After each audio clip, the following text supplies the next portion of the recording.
Hello বন্ধুরা, তোমরা কেমন আছো? আশা করি খুব ভালো আছো। আমিও খুব ভালো আছি। চলে এসেছে তোমাদের কাজল দিয়ে একটা ছোট্ট ভিডিও নিয়ে।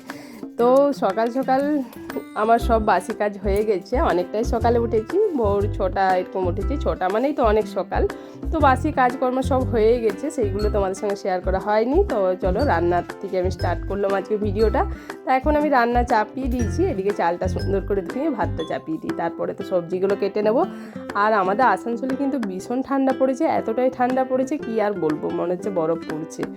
তো এদিকে দেখো, আমাদের বাবুর বাবা ইঁচড় কিনে নিয়ে এসছে, কত সবজি নিয়ে এসছে। তো ইঁচড় আমি ঠান্ডায় কাটতে পারছিলাম না, তাও কষ্ট করে কাটলাম। আর এখানে পেঁয়াজ কলিগুলো কেটে নিলাম। বলছে আজ পেঁয়াজ কলির পোস্ত, ইঁচড়ের তরকারি, মাছের ঝোল আর ডাল হবে। তা আমি বললাম মাছের ঝোল আজকে করবো না, আজকে ডাল আর পেঁয়াজ কলি পোস্ত আর ইঁচড়ের সবজি হবে।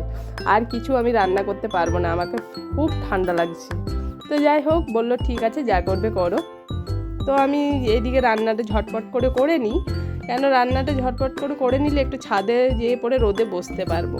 এরকমের তো সকালবেলায় ডিউটি বেরিয়ে যায়, রোদ দেখতে পাই না। আজকে যেহেতু বাড়িতে আছি, তাই ভাবলাম একটু চান টান করে, চুলটাও ভিজে আছে, তাড়াতাড়ি রান্নাটা করে আমি চলে যাব ছাদে। আর এদিকে ছেলে চান করবে বলে গরম জল চাপিয়েছি হাঁড়িতে, কেন বাচ্চা মানুষ, ঠান্ডা জলে চান করলে কিন্তু ঠান্ডা লেগে যাবে।